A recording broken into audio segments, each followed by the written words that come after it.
Ladies and gentlemen, the following segment of the podcast is presented exclusively by Hillsdale College. Now, in its 175th year, Hillsdale is a truly independent institution where learning is prized and intellectual enthusiasm is valued. Thank you for listening, and my sincere appreciation to Hillsdale for their sponsorship. He's here. He's here. Now, broadcasting from the underground command post, deep in the bowels of a hidden bunker, somewhere under the brick and steel of a nondescript building, we've once again made contact with our leader, Mark Levin.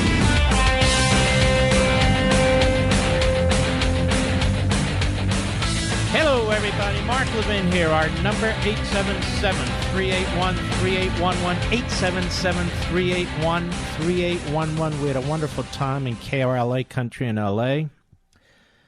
Took the, what is it called? The red eye back, my wife and I, and here we are. But it was wonderful. Sold-out crowd, over 1,700. Great patriots, and I want to thank them all. We had a wonderful time. Lots to discuss today. Some you'll like, some you won't. I'm getting a lot of emails trying to persuade me of one position or another when it comes to the Kurds. And I wasn't going to start with this, but I am going to start with this. The Kurds are Muslims who've been targeted by Saddam Hussein when he was alive, been targeted by Erdogan, targeted by the Syrians. They've been our allies for decades. They fought side by side with United States soldiers, Marines and Army, and Special Forces in fighting ISIS. And they lost a heavy number of men and women. And their women fight, and their teenagers fight. Now that we have, arguably, ISIS under control, not completely, but in that region, we're abandoning them. We're leaving them. Erdogan, who hates the United States, who's aligning himself with Russia, who's undermining NATO, who threatens the Israelis, who threatens other Arab countries, although Turkey's not an Arab country, gets his way. What does he want? He wants to wipe them out in northern Syria. And as soon as the president announced that we're withdrawing our troops from that sector, and there's only 50 to 100 troops in that particular sector, he sent his jets in there and started to attack them. I don't know another time in American history when we've had allies who have fought side by side with us.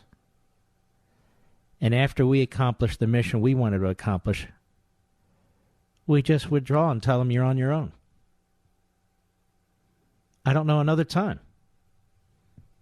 in American history that we've done such a thing. This isn't about endless wars. How in the world are we ever going to get allies in these countries, or even spies in these countries, if we just abandon them? If we just abandon them. This isn't about an endless war. This is allowing Turkey, another Islamo-Nazi dictatorship, to call the shots. Are we at war with Turkey? I don't think so. And it's not just the Kurds.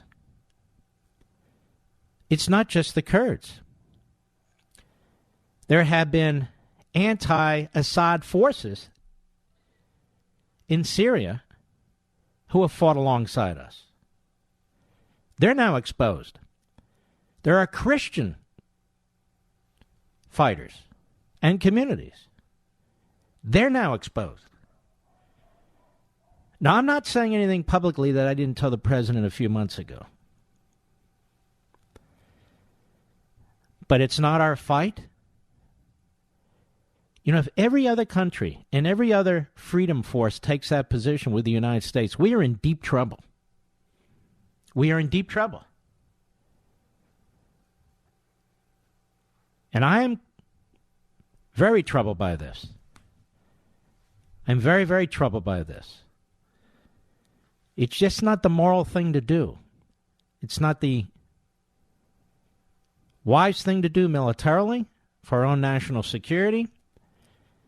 And to let these people now fight on their own, in their own defense of their own homes, their own families, their own communities, and so forth, it troubles me a lot, especially after they were so helpful to us. Again, it's in America's interest to be able to find allies like this.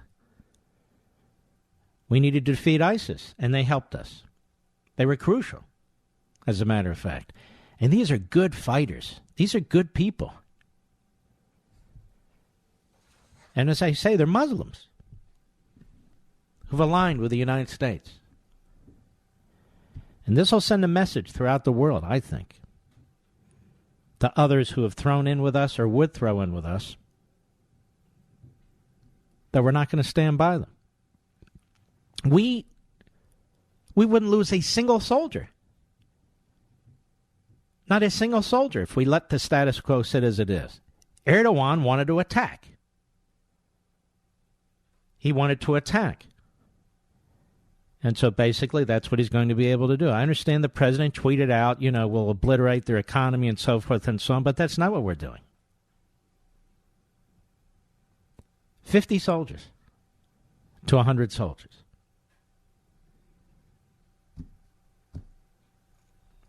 I don't believe that's the way we conduct ourselves. And of course, Rand Paul's out there saying enough of these endless wars. This isn't a war. That's our ally. That's our ally. Now they're being attacked by the Turks because we announced we're withdrawing from this particular sector in Syria. So I'm very troubled by this. It is not in America's best interest, in my humble opinion. Now, my comments are not intended to attack the president. They're not intended for the left to see, oh, look at this, the Republicans are lining up against the president. This isn't a game. It's not about politics. The left, of course, hates the president, so no matter what, they'll attack him. This is about policy, and this is about reality. This isn't about fighting endless wars. About fighting endless wars. We have people who help us, who don't have to help us. You look at the Revolutionary War. We could not have won the Revolutionary War in the end without the help of France. And it bankrupted France in the end. And it empowered their enemy, the British. It bankrupted the French. I'm just pointing this out. You can go throughout history. Alliances, allies, people behind enemy lines, fighting side by side, and so forth and so on. And I don't think this is a golden moment for American foreign policy. I really don't. It's not about interventionism. It's not about endless wars. It's not about some overall strategy. It's about right and wrong. The president says we gave the Kurds a lot of money. We didn't give them a lot of money to buy cars and homes and take vacations.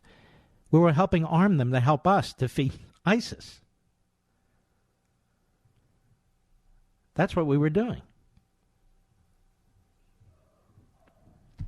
We can't say that we defeated ISIS without also acknowledging the fact that the Kurds helped us defeat ISIS.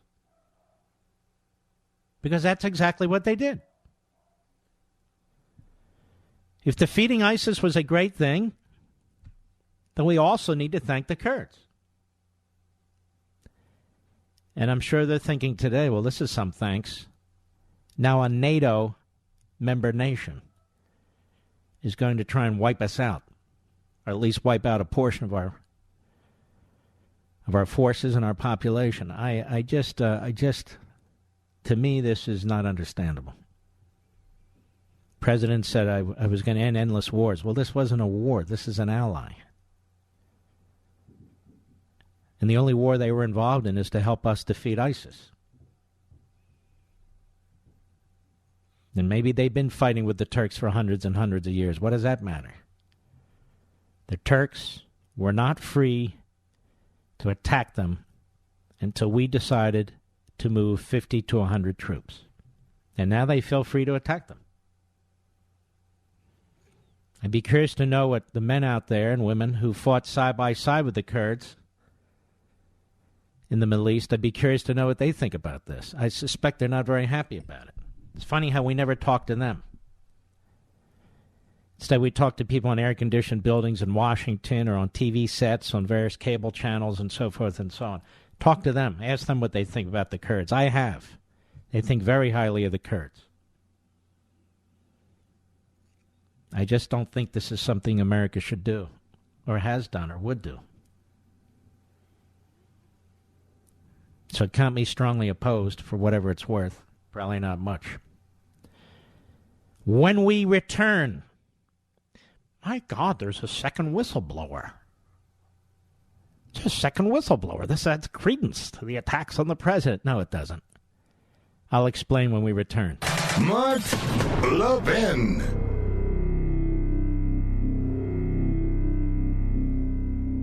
You hear me talk about Hillsdale College a lot, about its rigorous classical liberal arts curriculum, about its exceptionally bright and patriotic students. 175 years ago, Hillsdale College was founded with a mission defined by 4 enduring purposes: learning, character, faith, and freedom. While many institutions have lost their way, Hillsdale College maintains an unwavering commitment to learning, character, faith, and freedom. I've also talked about the great Dr. Larry Arnn, the president of Hillsdale College. He's one of the finest Americans I've ever known. And he explains that these 4 purposes, learning, character, faith, and freedom, remain inseparable in the activity of education at Hillsdale College. He says, learning is difficult and takes more than talent. It takes hard work, which requires character. Freedom is essential for learning, but it is fragile and constantly under threat, so its principles must be studied by all for the sake of its defense. At Hillsdale, faith and learning are integrated toward God because He is the first authority. Folks, if you've ever wondered why I love Hillsdale College, now you know. Visit hillsdale.edu. That's hillsdale.edu for more information. Hillsdale College, pursuing truth and defending liberty since 1844. Remember, that's hillsdale.edu, hillsdale.edu.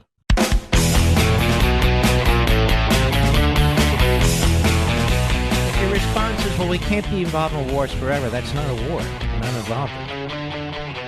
They helped us defeat ISIS.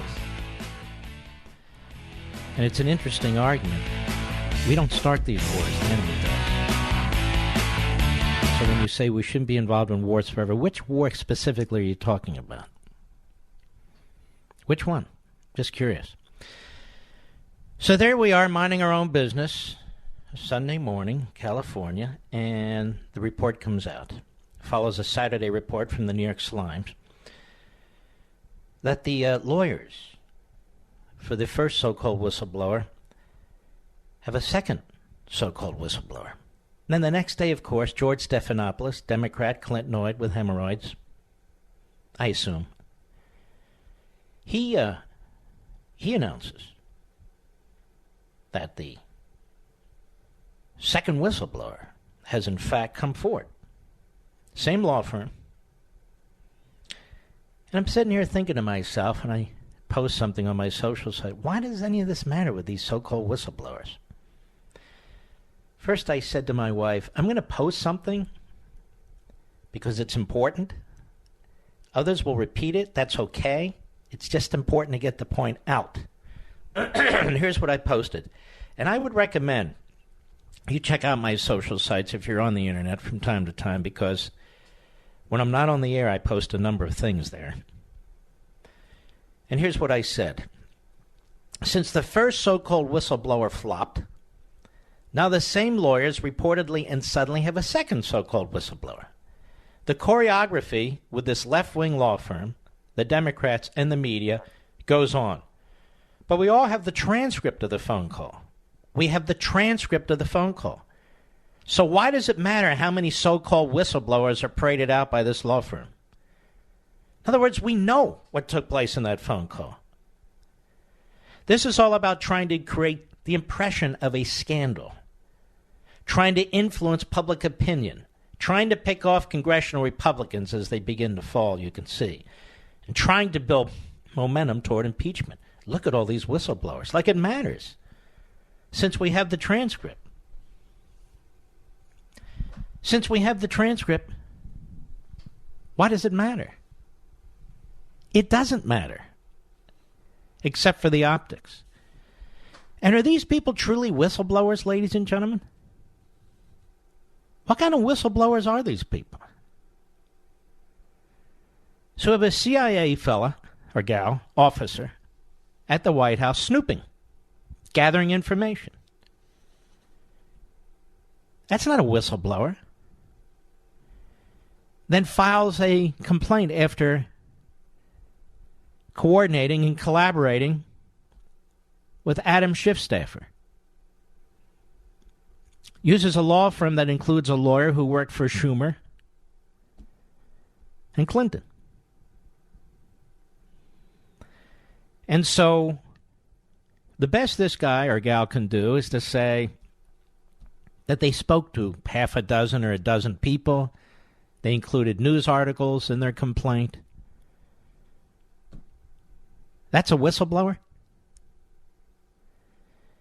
And then this whistleblower is immediately embraced by the Democrats and the media, even though they claim not to even know who it is, as we talked about days ago. The whistleblower is courageous and noble and wonderful and unbelievable. Never seen a whistleblower so wonderful. Well, who is it? Well, we're not going to tell you. We got to protect the whistleblower. Oh, I see. What do you mean? You politicized the statute. That's what you did in order to give this guy or gal cover. But then you see, they're going to start to present these whistleblowers when they think the timing is propitious. It's all choreographed, you see. When it's propitious, like it was with Blasey Ford, they held that back, that letter, for I don't know how long, a couple of months. And how dare you question the whistleblower? And then you start to see news articles attacking people like me for questioning the whistleblower. How can you do this? Trash such a upstanding person. Who is it? I don't know. And you're not allowed to know till the Democrats tell us we're allowed to know. Only the Democrats on the House Intelligence Committee and Nancy Pelosi can tell us when we get to know who the accusers are, even though we have the transcript of the phone call already. I've never seen a whistleblower situation like this. Have you? Never heard of such a thing. And moreover, these whistleblowers, they have no threats. There's no danger. It's not like they're actually turning over something that hasn't been turned over. Well, the president endangered them. No, he hasn't. It's the president who's endangered with all the language that's used against him. So they try and create this image of this noble, courageous person just doing their business, and now they're threatened. No, they're not. And they're not noble and courageous. They're slimeballs, actually. More of the same. More of the Brennan CIA operation. Man, oh man, I got more. We'll be right back.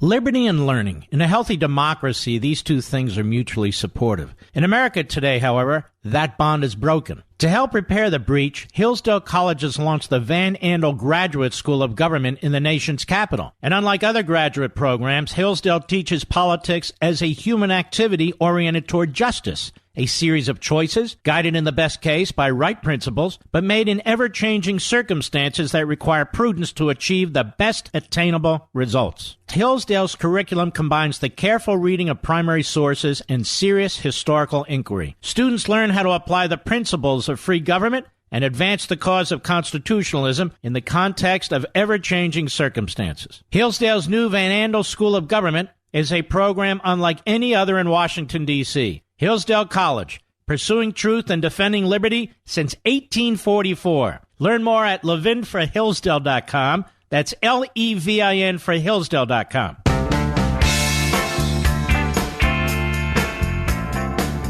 Mark Levin, America's tyranny hunter. Call in now, 877-381-3811. This guy, Dan Abrams, I've told you he's an ABC legal analyst, and he also is founder of Mediaite, a hardcore left-wing anti-Trump site.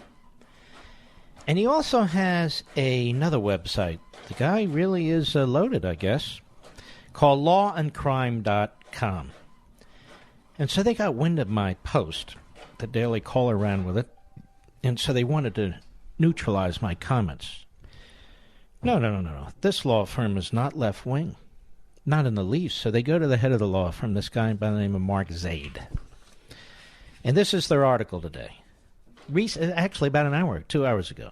Whistleblower's attorney responds to right-wing media attacks. I couldn't care less about political ideology, he says. The Daily Caller today published a piece detailing conservative radio host Mark Levin's statements characterizing the attorney representing the whistleblower in the Donald Trump Ukraine controversy as left-wing activists. Hours later, Mark Zaid, one of the attorneys representing the whistleblower, responded to the Daily Caller and Levin, pointing out obvious errors of omission. Levin's comments came in response to news that a second whistleblower had come forward and would also be represented by the same attorneys, including Zaid. Of course, they don't mention the other lawyer who, in fact, did work for Schumer and Clinton, but that's okay. Quote, since the first so-called whistleblower flopped, now the same lawyers reportedly and suddenly have a second so-called whistleblower. The choreography with this left-wing law firm, the Democrats and the media goes on, Levin tweeted. But we all have the transcript of the phone call, so why does it matter how many so-called whistleblowers are paraded out by this law firm, Levin asked rhetorically. I didn't ask rhetorically, I asked factually. This is all about trying to create the impression of a scandal, trying to influence public opinion, he concluded.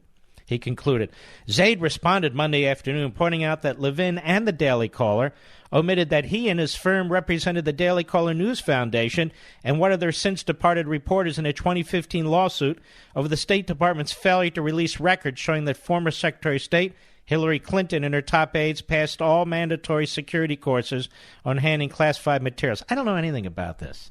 It has nothing to do with me or my point, but we'll go on. Indeed, he also represented the RNC in a 2015 lawsuit involving Clinton's emails and worked closely with Representative Devin Nunes on the Benghazi case. I have no idea what that means, but that's okay. Zaid said Money was interesting that when the Daily Caller runs a negative article on the whistleblower case and someone asserts I'm a liberal activist lawyer, they never reveal that we were their lawyer in 2015 FOIA case involving Hillary Clinton training on handling classified information. In an email to Law and Crime, Zaid said a simple look at his 25-year career would immediately debunk any portrayal of his partisanship as a partisan actor, rather. Excuse me. Law and Crime. And then there's this from Aaron Klein at Breitbart. Nonpartisan group aiding lawyers for whistleblower tied to Democrats, far-left organizations. They didn't cover this in Law and Crime. Mr. Zaid didn't mention this either. One of the co-founders of Whistleblower Aid previously worked at several liberal activist organizations financed by billionaire activist and Democrat Party mega donor George Soros. The other co-founder currently leads a separate organization that boasts on its four-person advisory board John Podesta, who led Hillary Clinton's 2016 presidential campaign, served as chief of staff to Bill Clinton, and founded the Soros-funded Center for American Progress, pushing a progressive agenda. Working with the so-called D.C. whistleblowers lawyers, Whistleblower Aid set up a GoFundMe page seeking to raise funds for the purported whistleblower's defense. The page already brought in some $206,000 with a goal of raising $300,000. John Tye, co-founder of Whistleblower Aid, told Fox News that he is working with the so-called whistleblowers' lawyers at the Compass Rose Legal Group. So this Whistleblower Aid is working with the Compass Rose Legal Group, which represents the whistleblower. We're very proud to be supporting this whistleblower. It's a very stressful thing to be a whistleblower, he said. Tye did not immediately return a Breitbart News interview request. And, of course, Law and Crime, Dan Abrams, the legal analyst over there at the ABC News. Of course, he didn't ask. He could care less. He's got his narrative to push. Whistleblower Aid was founded in September 2017 in the wake of Trump's presidency to encourage government whistleblowers to come forward. When Whistleblower Aid was first formed, the main banner for the mission statement of its website contained clearly anti-Trump language. It said, quote, "Today our republic is under threat. Whistleblower Aid is committed to protecting the rule of law in the United States and around the world." That part of the mission statement received attention in the conservative media. The sentence, "Today our republic is under threat," has since been scrubbed from the website. The mission statement now only reads, "Whistleblower Aid is committed to protecting the rule of law in the United States and around the world." Speaking to the Washington Post, just after Whistleblower Aid's founding, co-founder Ty claimed there's not a partisan effort, and then went on to express seemingly partisan alarm about Trump. He continued, "At the same time, yes, the rule of law starts with the office of the president. And like many other people, we're definitely concerned about things that are happening in the administration. The decision to fire James Comey, the lack of transparency. A lot of people have questions about whether the administration respects the rule of law." Now, this group is assisting financially and or legally, as I understand it, according to this article by Breitbart, the Compass Rose Legal Group. Now, why wasn't that in the law and crime website set up by the legal analyst for ABC News, Dan Abrams? Maybe Mr. Zaid has some comments about this, since whatever I say obviously echoes throughout the nation. The left-wingers just love to write it down. Well, write it down and ask them. And ask him. And that wonderful, noble whistleblower he has, he, of course, ran to Adam Schiff's staff. Why didn't he run to both staffs on the House Intelligence Committee? This guy's not a whistleblower. He's a phony. So is the other one. As I said, we have the Dan transcript. We don't need interpretations by anybody. Certainly not after the fact. We don't need any of it. Transcript speaks for itself. And we don't need lawyers and phony journalists interpreting it for us either, which is what they've been doing. And many of them have been lying about it. Absolutely lying about it. Now, I want you to listen to some of this from yesterday. And I know you've heard about Chuck Todd today, but you haven't heard from me about Chuck Todd. And a lot of you probably haven't been listening to radio because you work for a living during the day. I don't know.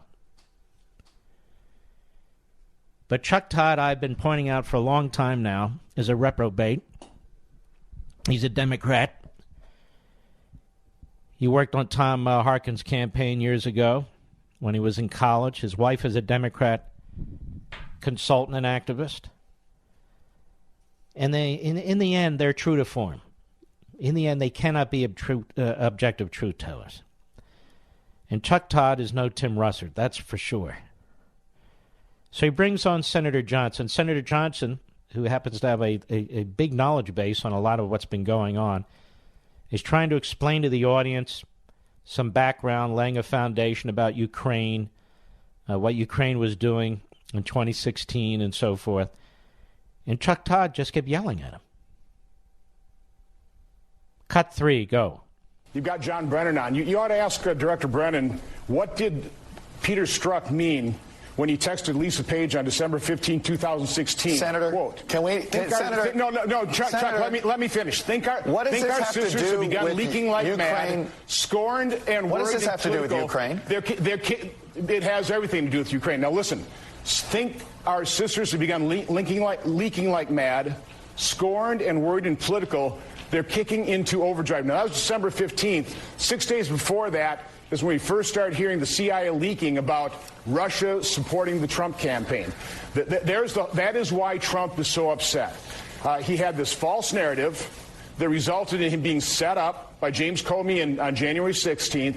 Then he has a special counsel appointed that has hampered his entire investigation, his entire administration.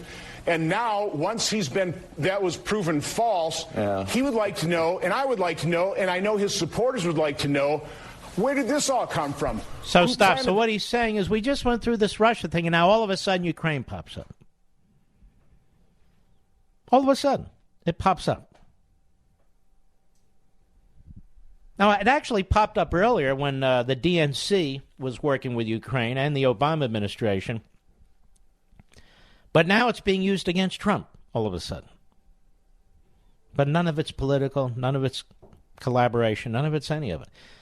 And by the way, in the lead up to his interview of Senator Johnson, Chuck Dodd did one of the most outrageous bits of propaganda I have ever seen. Lied through his teeth about a quid pro quo. Lied through his teeth. All three of them. Go ahead. Senator, you know, I have my third letter into the Inspector General of the Intelligence Committee asking to just confirm, are you investigating those leaks that Peter Strzok talked about in that text? Senator, I have no idea so again, why. No, that's a setup. It is entirely relevant to this point. Why a Fox News conspiracy propaganda stuff is popping up on here? Fox News conspiracy propaganda stuff? You clown.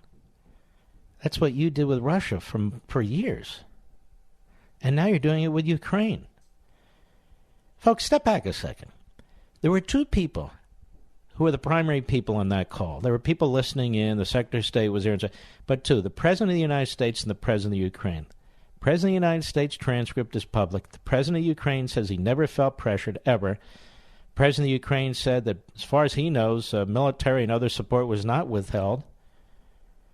But they're ignored. The two principals who were on the phone don't matter. What matters is an anonymous whistleblower who will be disclosed to us.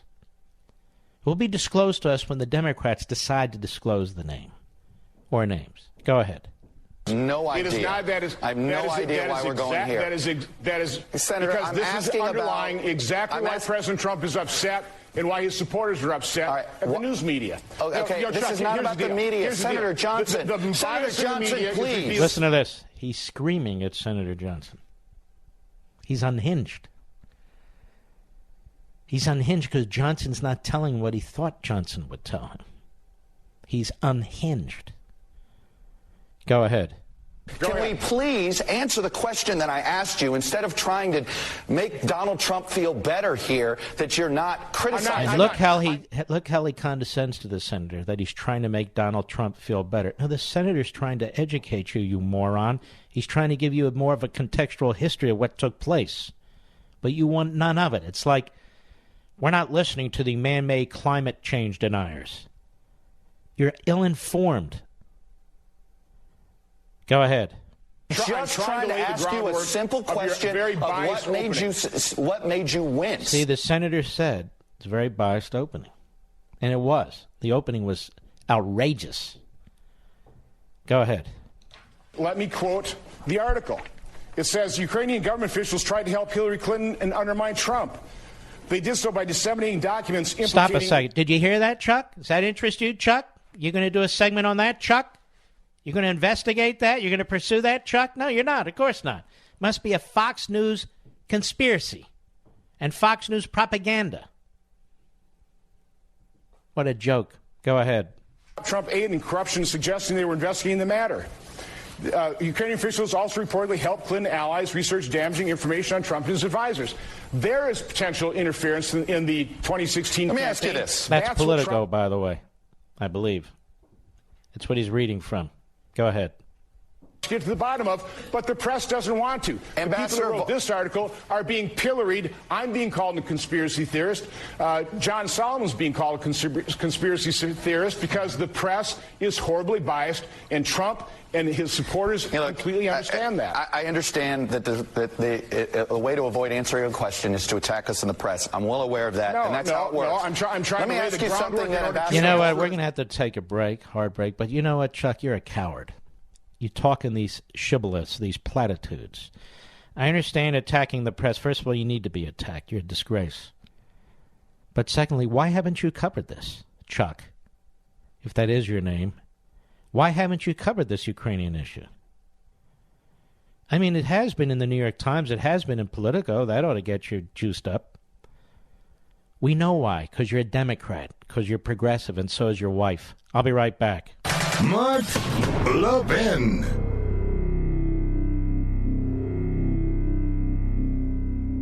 Since its founding in 1844, Hillsdale College has provided students with sound learning of the kind essential to preserving our civil and religious liberty. Now, I want to tell you about Imprimis, the free monthly speech digest of Hillsdale College. Imprimis is dedicated to educating citizens and promoting civil and religious liberty by covering important cultural, economic, political, and educational issues. First published in 1972, Imprimis is one of America's most widely read publications in support of liberty, with more subscribers, 3.9 million, than the Wall Street Journal and the New York Times. And recent Imprimis publications have addressed issues like free speech, the regulation of big tech, mental illness, and the American medical insurance system.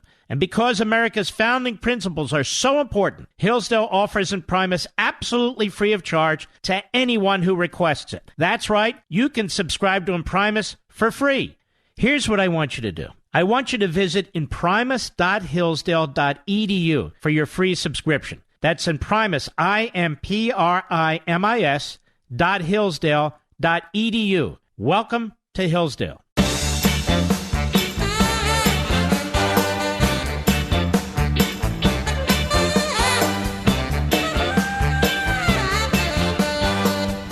You don't watch these Sunday shows. I mean, we have to watch them. We get little clips from them and so forth, but you'll ruin your day.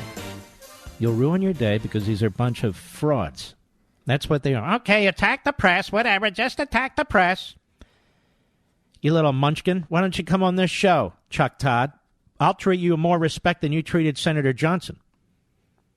But then there's Jake Tapper with Amy Klobuchar, left-wing Democrat, running for president, on CNN yesterday, and he's pressing her on whether or not, as a senator, she would vote to convict the president who hasn't even been impeached yet. Cut one, go. Senator, would you vote to convict President Trump right now? Jake, I have been very clear. I think this is impeachable, that the case should be heard by the House and it should come over to the Senate. Now, I don't know what counts they're going to have or how they're going to do this, but my focus is on the fact that you've got a president that's acting like a global gangster. He is basically going to one leader after another, trying to get dirt on his political opponent. She had no problem at all with the Hillary campaign and the DNC washing their money through a left-wing Democrat law firm, another one, and a left-wing Democrat lawyer named Elias, who goes to Fusion GPS, and then they pay a foreign agent in Britain to dig up dirt on the president with, among others, Russian apparatchiks. She's never raised an objection to that at all. And those are facts that I just gave you, facts. But that's not my point in playing this. She's a Democrat, and we expect her to burp up what she burps up. But it's Tapper. Senator, would you vote to convict President Trump right now? There aren't any charges. They're not set out. There hasn't been any kind of trial. And Jake Tapper's trying to push the narrative. Just like Chuck Todd is trying to push the narrative through censorship. And by shouting down a United States senator. These guys are really, really damaging press in this country. Really doing it. But Jake Tapper's an old Democrat, too. He worked for Marjorie Margolis-Mezvinsky, who was a Democrat congresswoman from the 13th District in Pennsylvania, my old hometown. And he was also a spokesman for handgun control. Again, they resort to form under circumstances like this. That's two Democrats. I'll be back.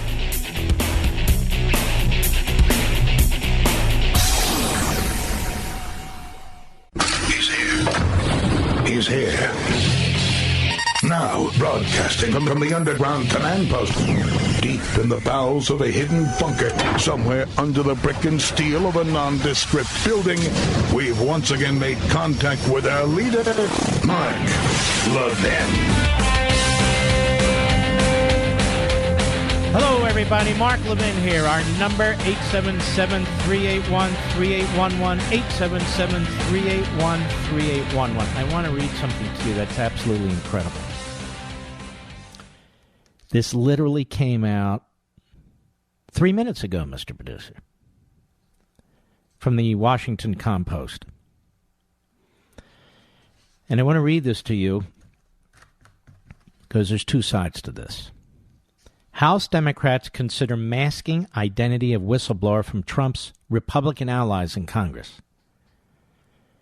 House Democrats eager to protect a whistleblower who raised alarms over President Trump pressuring a foreign leader to investigate a political rival.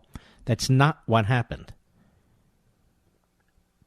He didn't pressure the president of Ukraine, and the president of Ukraine said he didn't feel pressured, and that's not in the transcript. We're being lied to with the big lie, with the propaganda from the Democrat Party media constantly. House Democrats eager to protect a whistleblower who raised alarms over President Trump pressuring a foreign leader to investigate a political rival are considering testimony at a remote location and possibly obscuring the individual's appearance and voice. Extraordinary moves to prevent Trump's congressional allies from revealing the identity, according to three officials familiar with the discussions. Now, let's just slow down here. There's all kinds of whistleblowers, the identity of whom we know. We know their faces. We know their names. Now, ladies and gentlemen, the idea that this so-called whistleblower, a Democrat rogue CIA agent, or any of the others they bring in their conga line,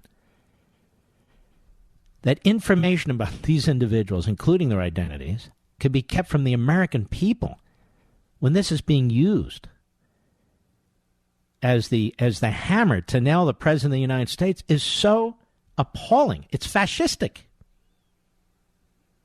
Democratic investigators are concerned that without such rare precautions, Republicans on the House Intelligence Committee could learn and then leak the identity of the whistleblower who has agreed to answer questions before the Intelligence Committees in both the House and Senate.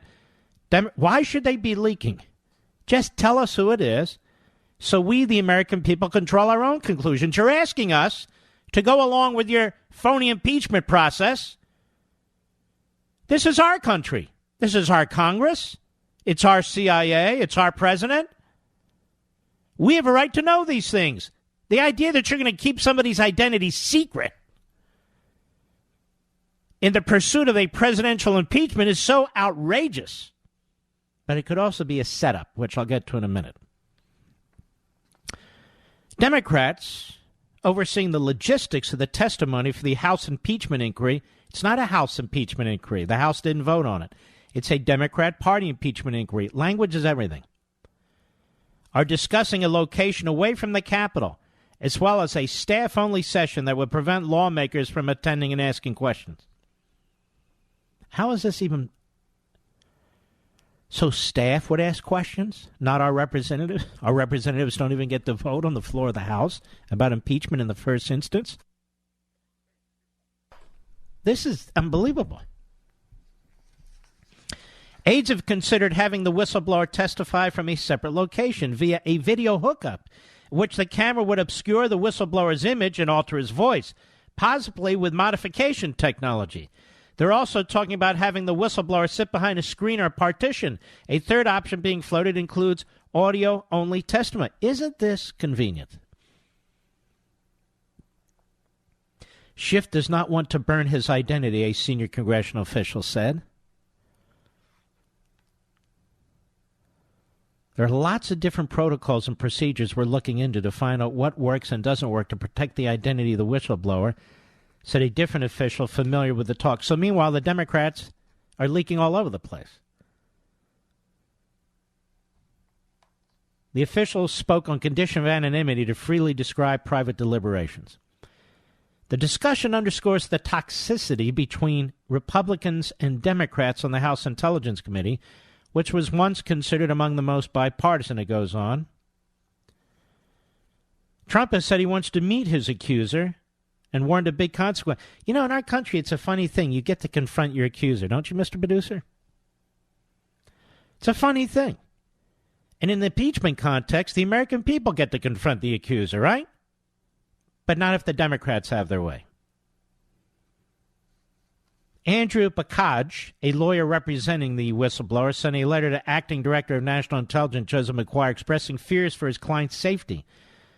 Bakaj also noted that certain individuals have issued a $50,000 bounty for any information relating to his client's identity. I have no idea what they're talking about, but we, the public, have a right to know. There's been all kinds of people who've testified in Congress. Mobsters and so forth, whistleblowers.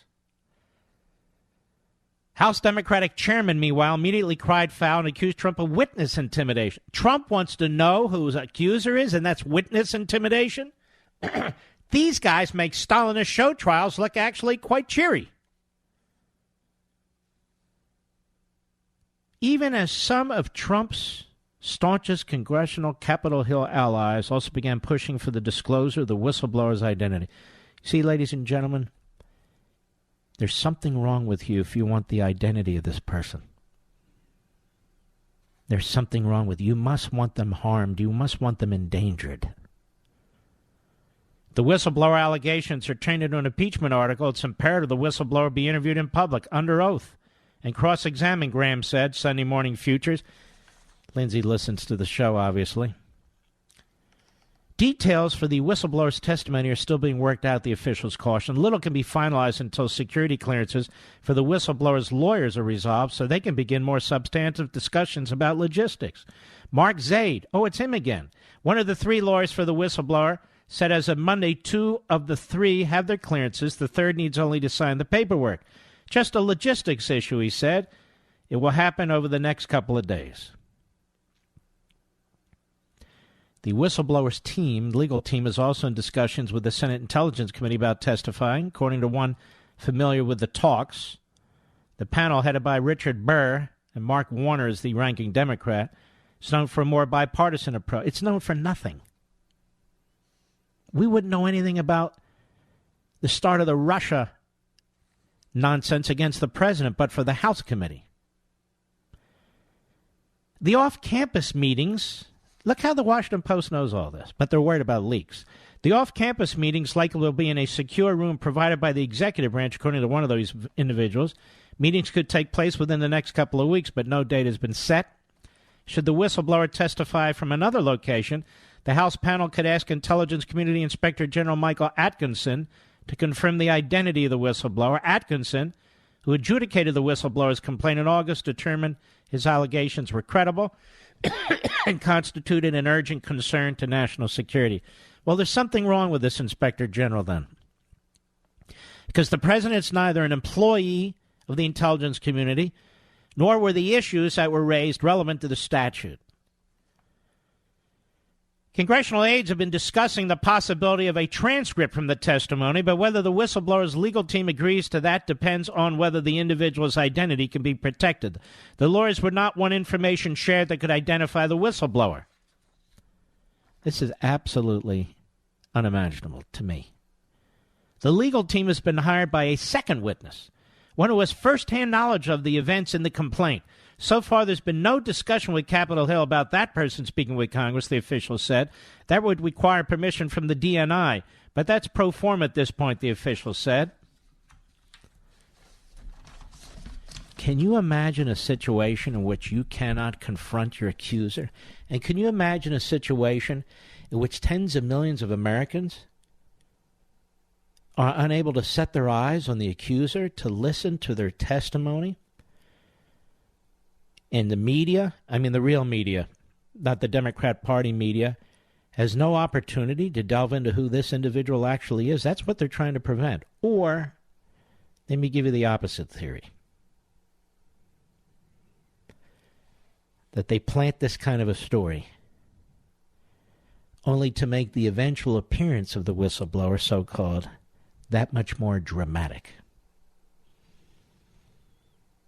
That despite all the negotiations, despite all of his attorney's advice, the whistleblower has decided to come forward and to testify.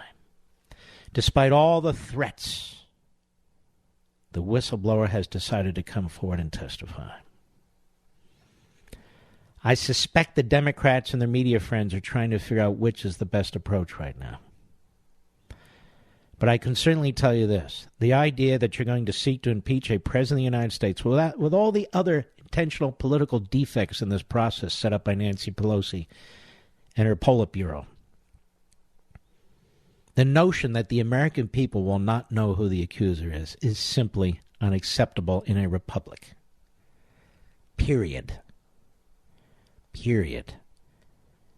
As I said on Fox and Friends Sunday a week ago, 8 days ago, I want to know who this guy is. I want to know all about this guy.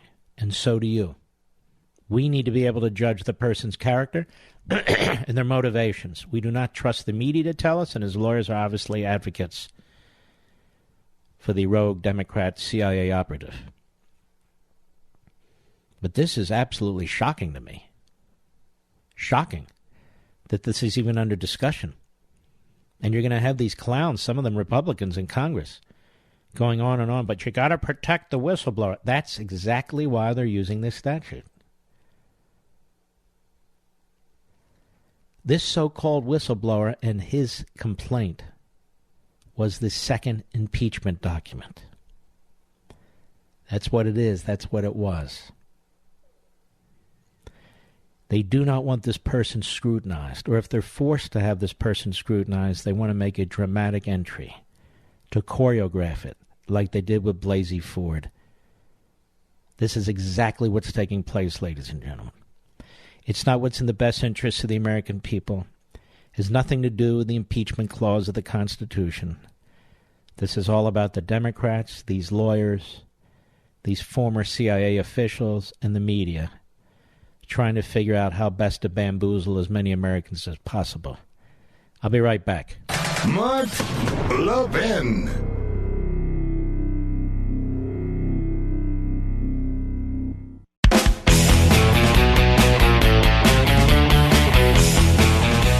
Just step back and think about it as I started the program. President of the United States says, I wasn't pressuring anybody. I made a suggestion to them. They might want to look into this with respect to Biden.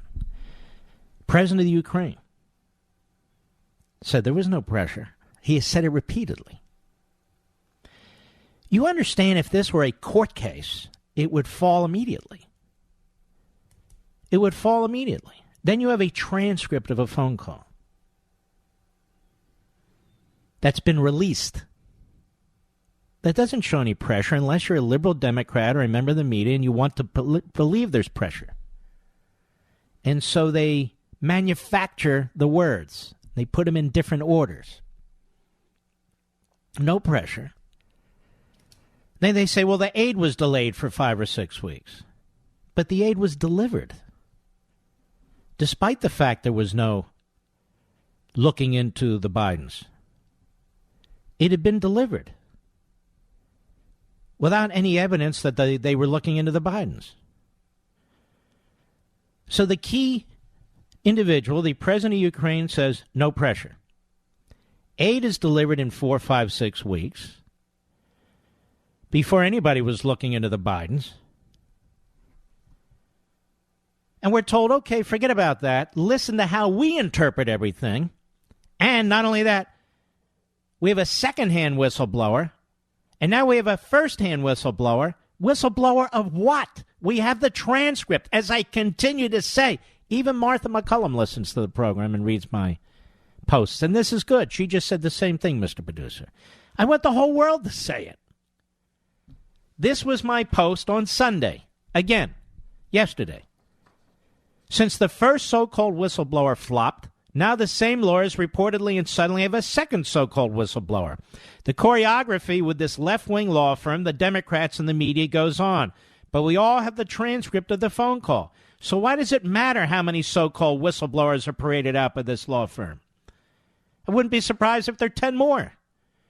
This is all about trying to create the impression of a scandal, trying to influence public opinion, trying to pick off weak congressional Republicans, and trying to build momentum toward impeachment. That's it. And now we have this story that came out, 20 minutes ago or so, from the Washington Compost. The Democrats are worried about leaking the identity of the whistleblower. The whole story is a leak, by the way, from the Democrats. We have a right to know the identity of the whistleblower, so-called. So does the president. You have a right to confront your accuser. There could be all kinds of people working at the White House could say, wait, this guy was unhinged, this guy was no good, this guy this guy that. You don't get away with a cover-up like this. This is a cover-up. It's a cover-up. You can't even confront the accuser with his secondhand information. His background may reveal motives. This whole thing is just so phony. And yet they push it in the media. Jake Tapper wants to know why people from the White House and the Trump administration, Republicans, won't come on the show to discuss these things. I'll tell you why, Jake. Because you're a liar. Because you're a hack. Because your goal isn't to get information. Your goal is to abuse people. Period. That's your goal.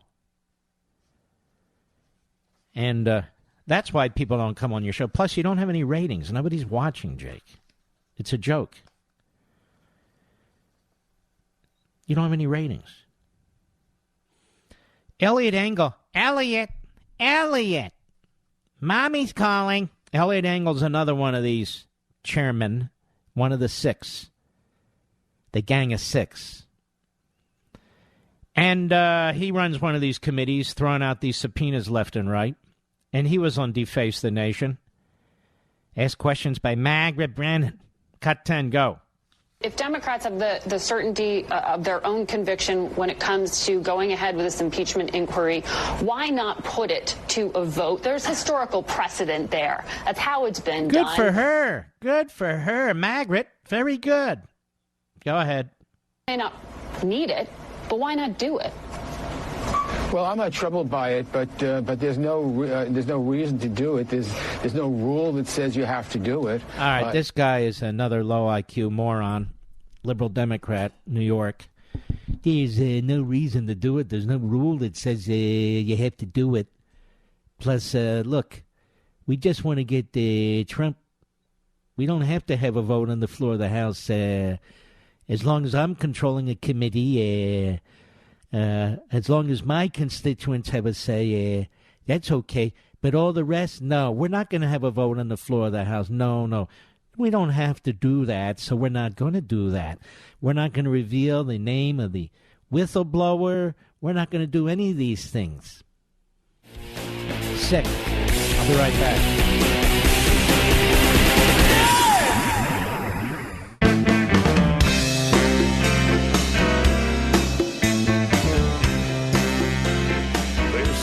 Octagon of Talk Radio, The Mike Levin Show. Call him now at 877-381-3811. You know, hiring can be a slow process. Cafe Altura COO Dylan Mishkowitz needed to hire a director of coffee for his organic coffee company. But, of course, he was having trouble finding the qualified applicants. So what did he do? He switched to ZipRecruiter. ZipRecruiter doesn't depend on candidates finding you. It finds them for you. Its technology identifies people with the right experience and invites them to apply to your job. So you get qualified candidates fast. And Dylan posted his job on ZipRecruiter and said he was impressed by how quickly he had great candidates apply. He also used ZipRecruiter's candidate rating feature to filter his applicants so he could focus on the most relevant ones. And that's how Dylan found his new director of coffee in just a few days. With results like that, it's no wonder 4 out of 5 employers who post on ZipRecruiter get a quality candidate within the first day. And see why ZipRecruiter is effective for businesses of all sizes. Try ZipRecruiter for free at our web address, ZipRecruiter.com/Levin. That's ZipRecruiter.com/LEVIN, ZipRecruiter.com/Levin. You really need to try this for free. That's ZipRecruiter, the smartest way to hire. Steve, Jasper, Arizona, on the Mark Levin app. Go. Yeah, hey, it's Jasper, Arkansas. Arkansas, sorry. No problem. You had a great show tonight.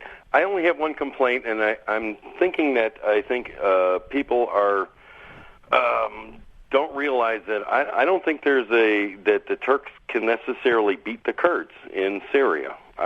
That's just my opinion. I think people and that's based on what?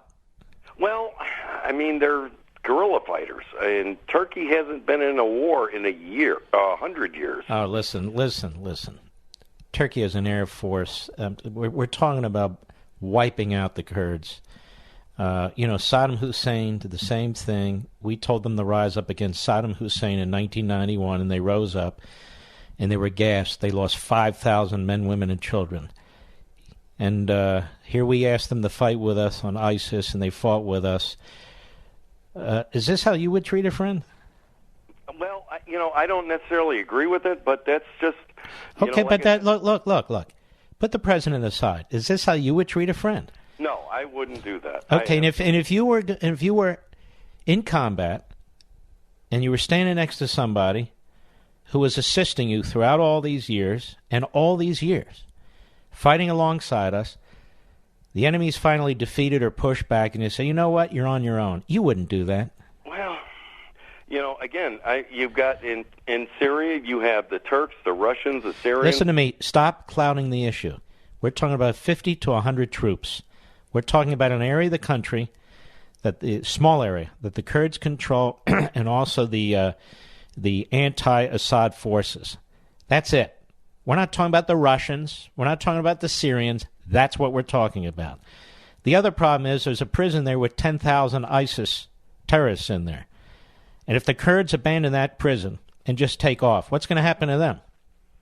No, you've got a point. 10,000 of them. 10,000 of them. Sure.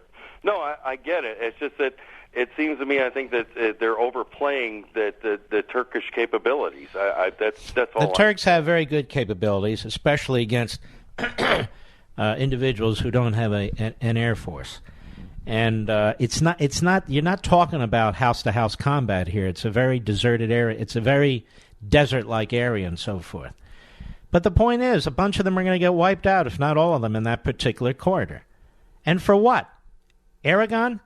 That SOB, he's buying stuff from the Russians. He's undermining NATO. He undermines us.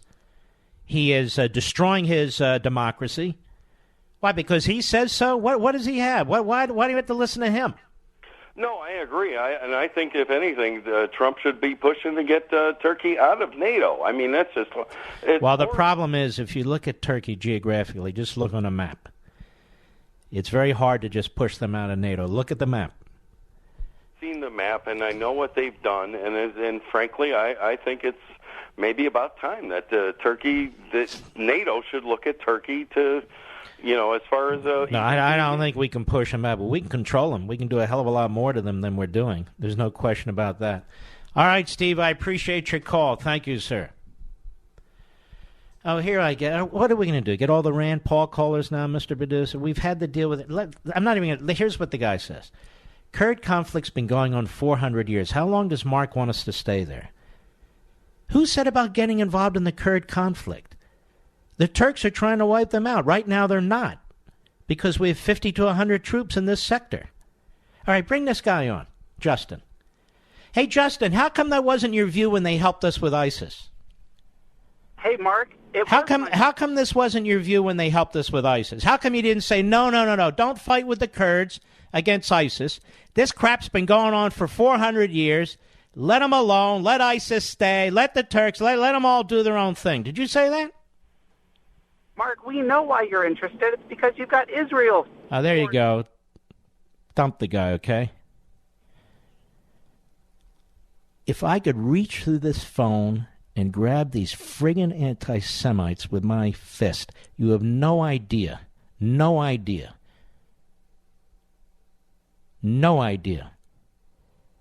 how this makes my blood boil. When I talk on behalf of our country, the Kurds have nothing to do with Israel. Nothing. But these punks, and they are, scores of them try to get into this show, don't they, Mr. Producer? They just call and say things and go online. Bunch of friggin' cowards. Say it to my face, you punk! Say it to my face! You don't agree with them, then obviously it's because you're a Jew. Sick. All right, Anthony. They hide behind their little phones, driving in their cars. Kingston, New Hampshire, on the Mark Levin app. Go ahead. Thank you for having me. I have a question that hasn't been addressed in the media or anywhere that I know of. Okay. We have two whistleblowers, right? A and B. A came forward first with secondhand information, and then B comes forward second with the firsthand information. Why hasn't anybody asked if whistleblower B is responsible for whistleblowers A information? And if that's the case, wouldn't that just be considered a leak? Slow down. Wouldn't it be the reverse? Whistleblower B is responsible for whistleblower A's information? Yes, I'm sorry. That's what I meant, yes. Well, you might be right. I have another question, too. It's a good question. We need to confront these people, all right? We need to know who they are. We need to ask them questions. Well, let me ask you this question, too. How do we know that the first so-called whistleblower didn't violate the various classification laws that we have in place in terms of information? We have no idea if this person had a right to this information. We have no idea if he or she shared the information with people he or she shouldn't have shared the information with, or the people who shared it with him or her. I use he as a generic he. I said somebody said, "There's Mark. Wow. What a chauvinist. He thinks it's a male." I have no idea. But I want to say he and she every time? He, like mankind. It's not related simply to man. So there's a lot of good questions here, Anthony. I agree with you. I think it's just a cover-up and an attempted coup on the president to subvert my vote and take it away from me. I think you're exactly right. Now, little helter-skelter Brian Stelter, or BS, those are his initials, little BS Stelter, he says, look up the definition of coup. It's violent. That's why I call it a silent coup. So I'm not referring to a violent coup. But you can have a coup in a boardroom. You can have all kinds of coups. They don't have to be violent. Stelter's such an idiot. Apparently his Towson College education really didn't stick with him. It's disgusting what we're having to deal with, Mark. I'm 50 years old, and I've never seen anything like it. No, I agree. And the media are the lead on this. Let's go to Peter, Sioux Falls, South Dakota, the great KELO. How are you? Real good, Mark. And thank you for representing so well the spirit of 1776. With the Democrat leadership today, tragically, they represent two extremes, King George and authoritarianism on the one hand, and Robespierre and anarchy on the other. Those are the extremes that constantly come forth. And in particular, Mark, you're so right. They represent both sides of the French Revolution. Yeah. They really do. They represent the fascists or the monarchy, and they represent the killing mob. Not killing mob, but the crazy mob. Both sides. Yeah, and the tool that they use is something that the scriptures speak of as iniquity, where they twist the truth. They'll take an innocent statement and twist it and put the worst possible construction on it without any evidence. Adam Schiff did that before the whole nation and the public. Mm-hmm. He just rewrote the narrative, had no respect for truth, for love, for righteousness, for honor, for the commonwealth of the nation. And so it's part of an end justifies the means narrative. And when people do that, they become very mean. And again, it's something that undermines freedom. But I want to thank you for all that you do to stand up and show how Chuck Schumer is Chuck Rumor and all these other things and try to get at the truth and your love for liberty. Thank you very much and very well put, my friend. We'll be right back. Mark Levin.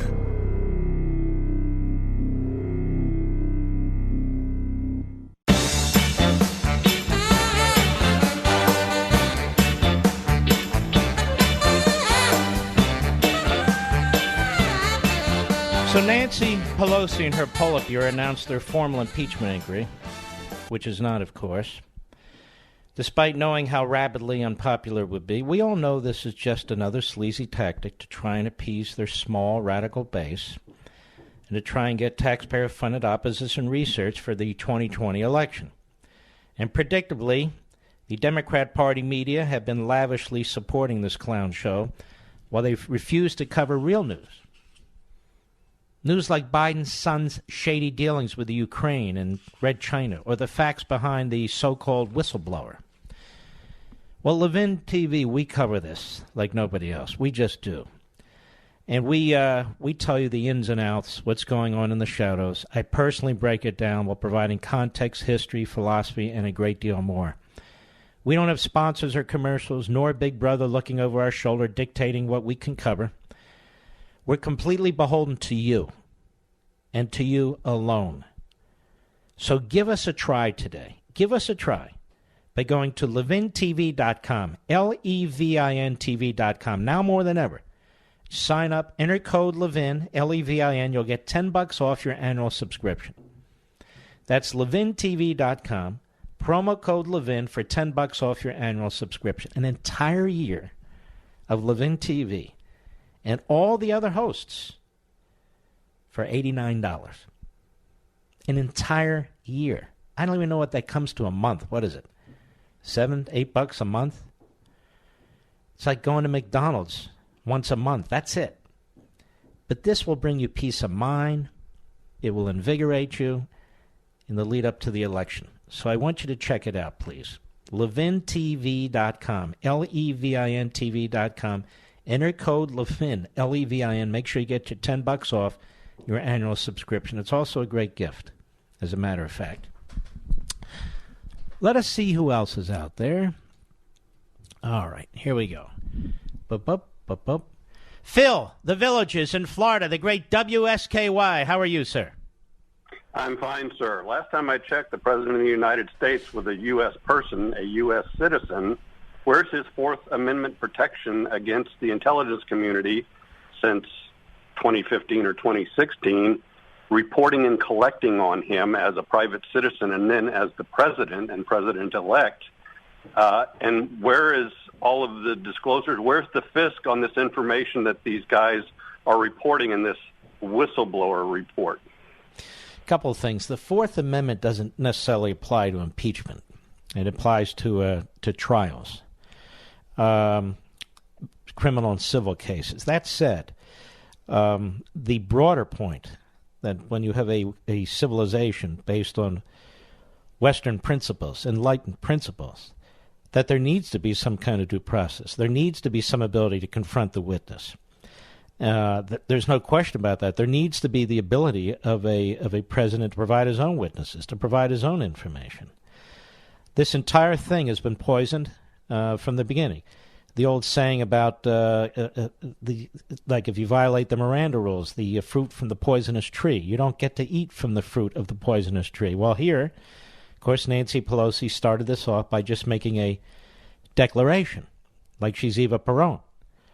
You don't, that's not our tradition. That's not our history. We have a vote on the floor of the House. That's a House impeachment inquiry. But the media are playing along. We have something going on now. We actually have a republic in which the media are undermining the Republican part of the republic. We have a media that's undermining the republic. It's an incredible thing. It's turned against us.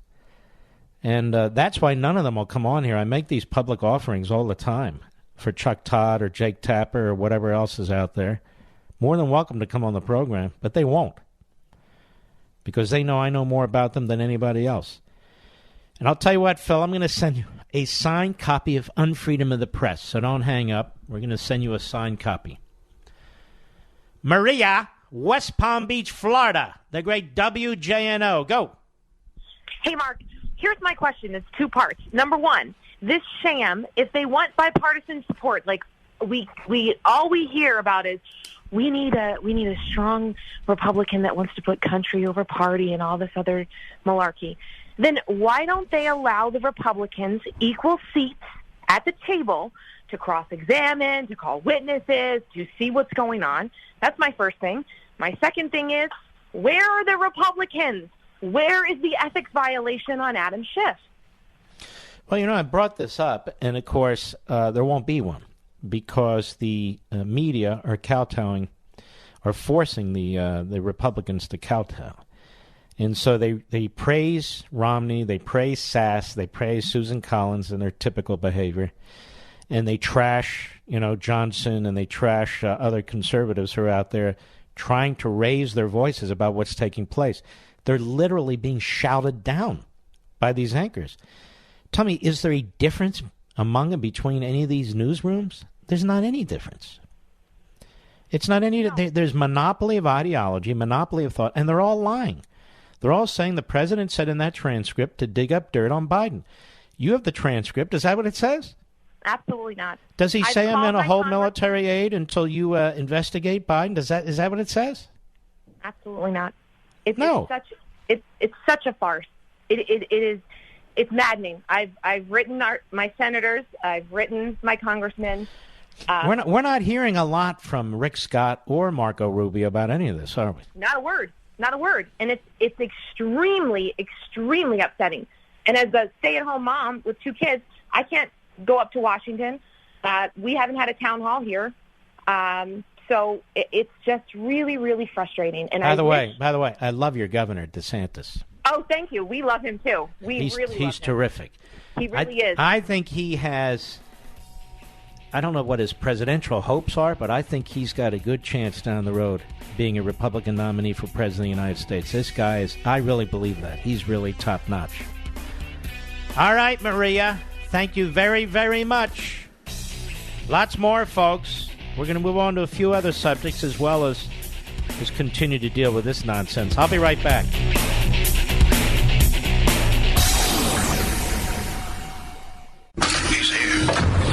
He's here. Now, broadcasting from the underground command post, deep in the bowels of a hidden bunker, somewhere under the brick and steel of a nondescript building, we've once again made contact with our leader, Mark Levin. Hello, everybody. Mark Levin here. Our number, 877-381-3811. 877-381-3811. You know, I noticed the Code Pink Republicans, it's going to call them neoliberals, but that works too, of the Rand Paul variety, in and out of the media. I noticed they like to argue in generalities. So if you oppose us abandoning the Kurds, you're part of this Washington establishment. Or you must be a neocon or a liberal. What? Do they know what a neocon is? A neocon is a former Democrat, in some cases a former socialist or Marxist, who has abandoned the old ideology of the Russians, the Soviets, and many became Republicans during the Reagan era. So, neocons? No. And then the Washington establishment? Is everybody in the Washington establishment, including those who don't live in Washington and don't work in Washington? Are they part of the Washington establishment too?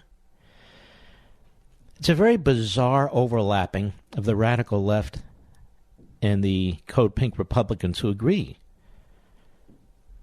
on these sorts of things. It really comes down to one basic thing, ladies and gentlemen. The Kurds are our allies. They helped us defeat ISIS. We were told by the president and others that defeat of ISIS was a primary objective, and it was, and it should have been. And they helped us. And they supported us. And the president says we spent a lot of money. Of course we did. We helped arm them. It was in our best interest. And now that we're done, we leave them? This isn't a Washington establishment thing or a neocon thing or a liberal thing. This is the wrong thing.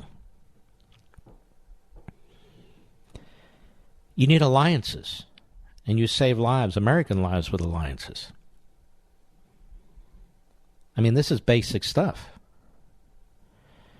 And you will have all kinds of spin doctors and propagandists and demagogues who tell you, we've been in enough wars, we got to get out of here. We're not in a war. Certainly not in this part of Syria. And those Kurds are in control of a prison that has 10,000 ISIS inmates. What are the Code Pink Republicans recommend that we do with them? If the Kurds leave, they'll obviously break out. You know, I've heard this all the time. There's always an element within the Republican and Democrat Party that's of this ideology. We were isolationists before World War II.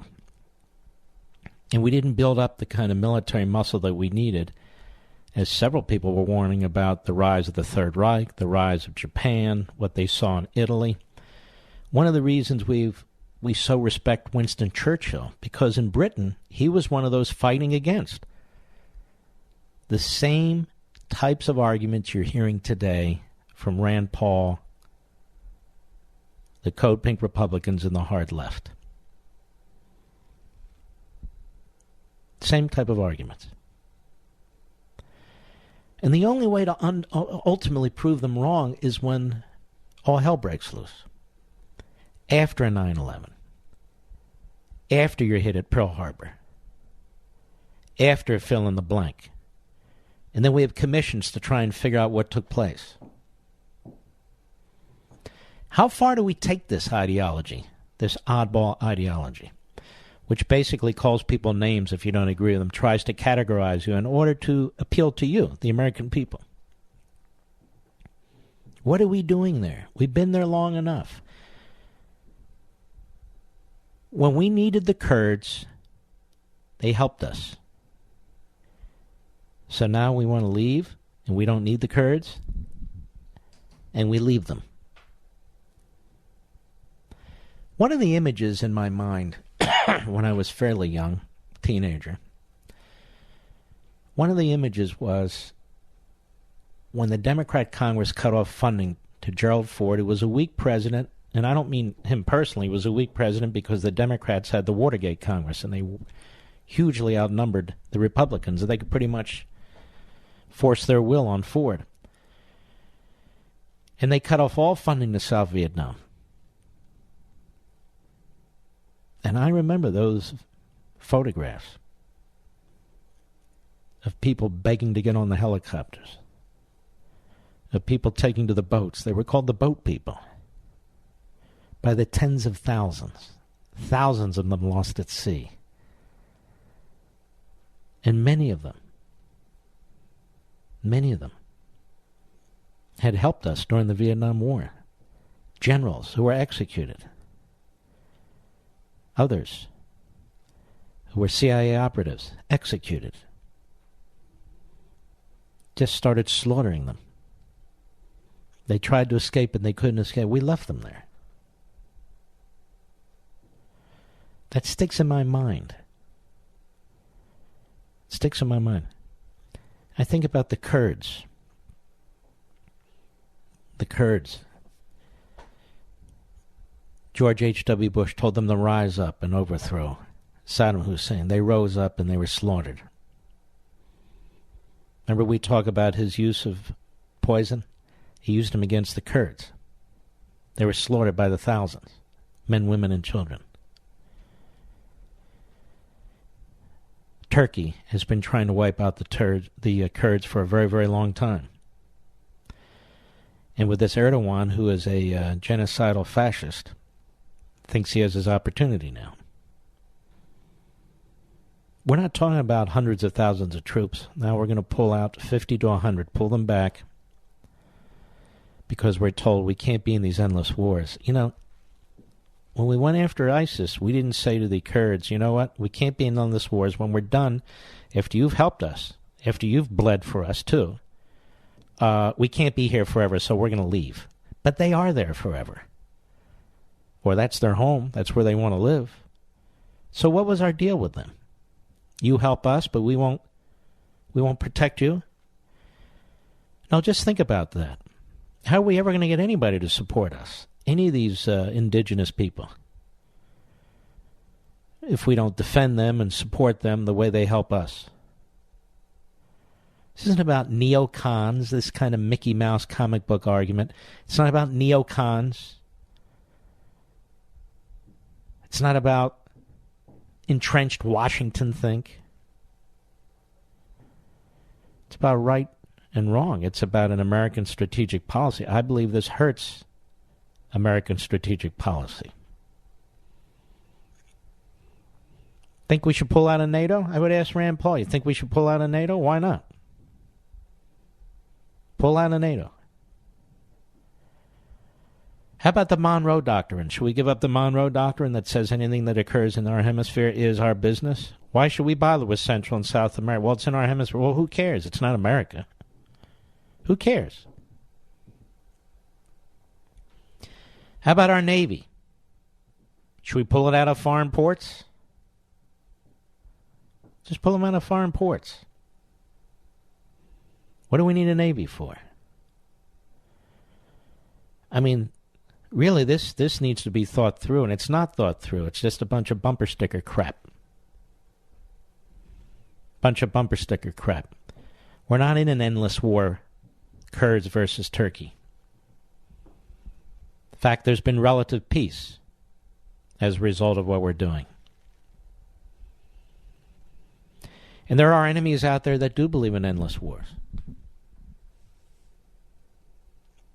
There are individuals out there who do believe in endless wars. The Iranians believe in endless wars. They're fighting for God, don't you know, in order to wipe us out.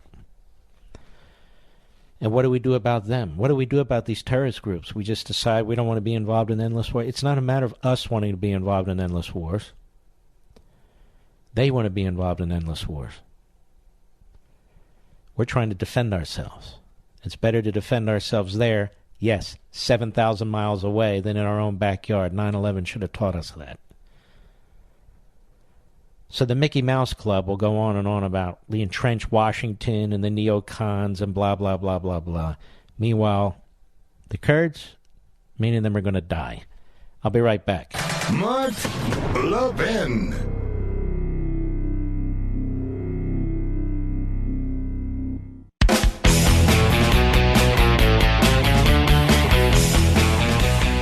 Ladies and gentlemen, with this whistleblower stuff, too, I don't accept any of the demands from the media and the Democrats in their language, in their approach, or anything else. I don't have to, and I'm not going to. These are not whistleblowers to me. I don't care how they force them through the whistleblower statute. It doesn't matter to me. Doesn't matter to me in the least. I don't care what kind of law firm they bring in here to lawyer all this up. That doesn't matter to me. How many slip and fall lawyers they bring in.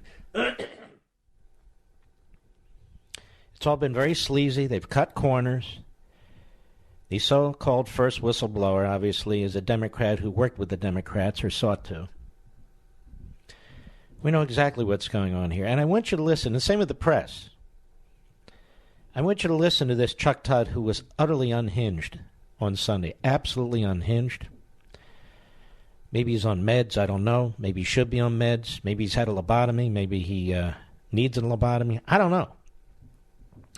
But here he is with John Brennan, who's a complete sleazeball. Cut 13, go. How would the CIA assess the stability of the American government right now? Now listen to this question. How would the CIA assess the stability of the American government right now? Chuck, you are becoming a real sleazeball. Honest to goodness. What kind of a question is this? All of a sudden, they love the CIA. They've hated the CIA for decades. They've hated the CIA. Now they love the CIA. They hated Comey. Now they love Comey. You get the picture. Go ahead. If it were assessing America as if it was another country?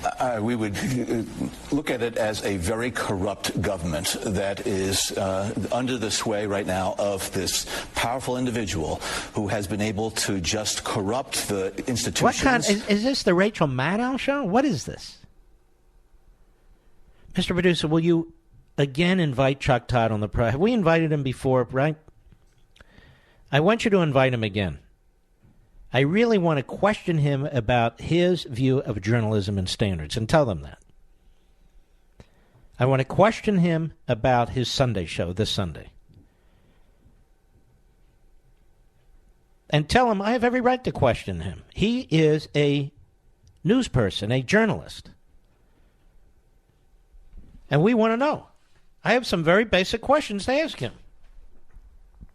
He goes on my WABC affiliate, our wonderful station there, with Bernie and Sid, which is a great show. It's a funny show, but he won't come on my show. I'm perfectly happy to go toe-to-toe with Chuck Todd on the facts, on the evidence, but even more than that, I want to discuss his questions. Go ahead. Laws of that country. What would you say about the stability of the democracy?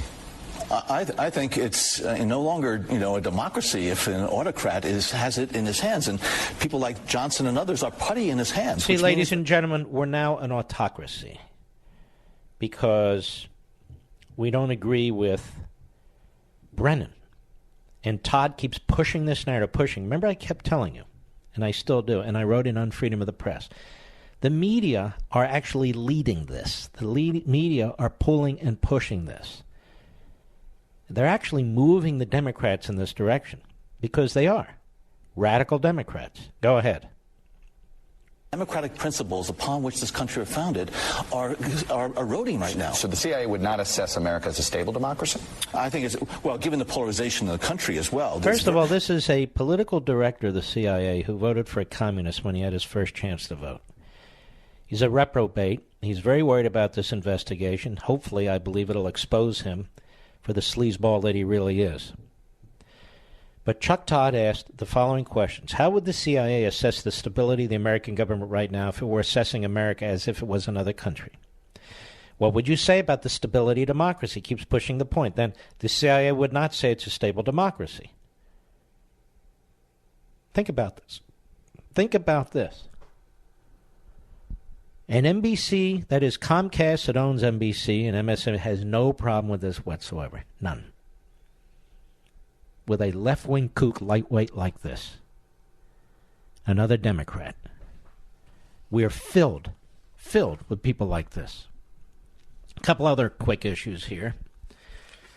Nancy Pelosi and Chuck Todd are to headline J Street Conference. Now, most of you don't know what J Street is. J Street was set up by self-hating Jews and left-wing secular Jews. Not that all secular Jews are left-wing, but these are. Who do not believe, essentially, in the Zionist state of Israel. And so you have individuals, both parties, of all kinds, who speak at J Street. You've had, for instance, James Baker, who served in the Bush administration, who despises the country and despises Netanyahu. And it is a ultra-left-wing lobby. Ultra-left-wing lobby. And it, as an example here, it says that Nancy Pelosi and Chuck Todd, and Chuck Schumer are going to headline the J Street Conference. And J Street is proud to stand with so many allies who are defending democracy and working towards a better future. J Street President Jeremy Ben-Ami said they hate Netanyahu. They hate Trump. And so you have the leader of the Senate for the Democrats and the leader of the Democrats in the House speaking at this group. J Street advocates for ending Israel's occupation of the West Bank. Israel's occupation of the West Bank. The name West Bank is a phony name. As you know, you listen to this program, when Jordan took over Judea and Samaria, it claimed it as its West Bank territory, its geography. It's not called the West Bank. Judea and Samaria. Does Judea sound familiar to Judaism, Mr. Producer? Yeah, I think it does. Yeah, and that's the heart and soul of where so much of Judaism began thousands and thousands of years ago. I just point this out because that's the nature of this J Street. So Chuck Schumer and Nancy Pelosi are headlining there.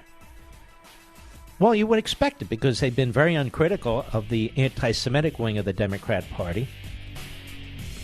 And they've been very uncritical, in fact, of the Iran deal. Schumer pretended he opposed it but did nothing to stop it. And, of course, Pelosi supported it. Much more when I return.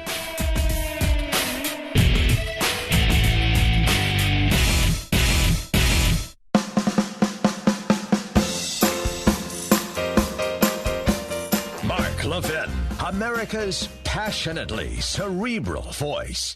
Talk with that voice now. 877-381-3811. You know, I talk about Hillsdale College a lot because it's so spectacular. About its rigorous classical liberal arts curriculum, its exceptionally bright and patriotic students. 175 years ago, Hillsdale was founded with a mission defined by 4 enduring purposes: learning, character, faith, and freedom. Now, while many institutions have lost their way, Hillsdale College maintains an unwavering commitment to learning, character, faith, and freedom. I've also talked many times about their great president, Hillsdale's president, Dr. Larry Arnn, one of the finest Americans I know and a dear friend.